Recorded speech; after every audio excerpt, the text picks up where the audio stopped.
মাছে ভাতে বাঙালির প্রিয় খাবার হলো মাছ। মাছ ছাড়া যেন আমাদের একদিনও চলে না।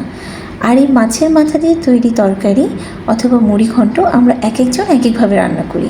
তো আজকে আমি একটা অন্যরকম মুড়িঘণ্টের রেসিপি নিয়ে চলে এসেছি। তো চলুন দেখে আসা যাক। এর জন্য প্রথমেই নিয়ে নিচ্ছি পোলাওয়ের চাল, তাতে নিচ্ছি গরম মশলা, একটু হলুদ এবং একটু সামান্য লবণ দিয়ে সেটা তেলে ভালো করে ভেজে নিচ্ছি।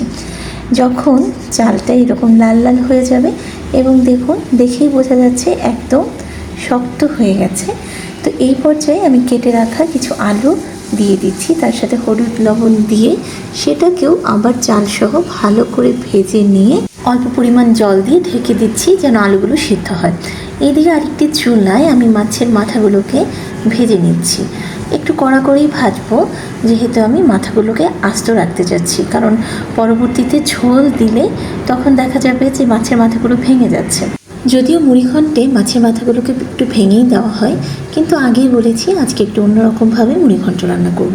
এবার কড়াইয়ের তেল গরম হলে ফোড়ন হিসেবে দিয়ে দিচ্ছি মেথি। আর আজকের অন্যরকম মুড়িঘণ্ট রান্নার এই মেথিটাই হচ্ছে বিশেষত্ব। এবার এক এক করে দিয়ে দিলাম 3টা তেজপাতা, 2টো দারচিনির টুকরা এবং 3টে এলাচ। এগুলো যখন একটু ভাজা ভাজা হয়ে আসলো তখন দিয়ে দিলাম কুচি পেঁয়াজ। তো এই সবগুলো একটু ভাজা ভাজা করে লাল লাল করে নিলাম।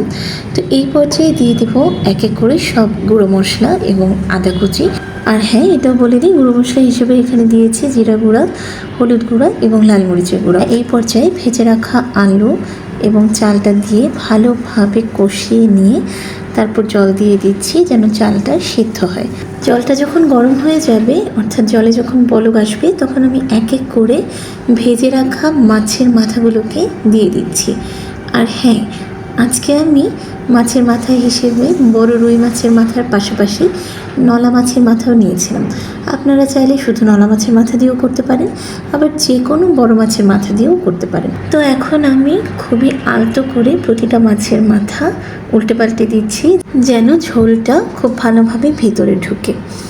তো রান্না প্রায় শেষের পথে চলে এসেছে। এই পর্যায়ে দিয়ে দিচ্ছি কয়েকটা কাঁচামরিচ, এবং কাঁচামরিচগুলো দেওয়ার পর আমি কিছুক্ষণের জন্য কড়াইটা ঢেকে দিব।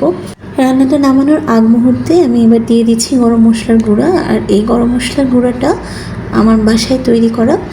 এটার তৈরির পদ্ধতিটা আমি পরবর্তীতে আপনাদের সাথে শেয়ার করে দিব।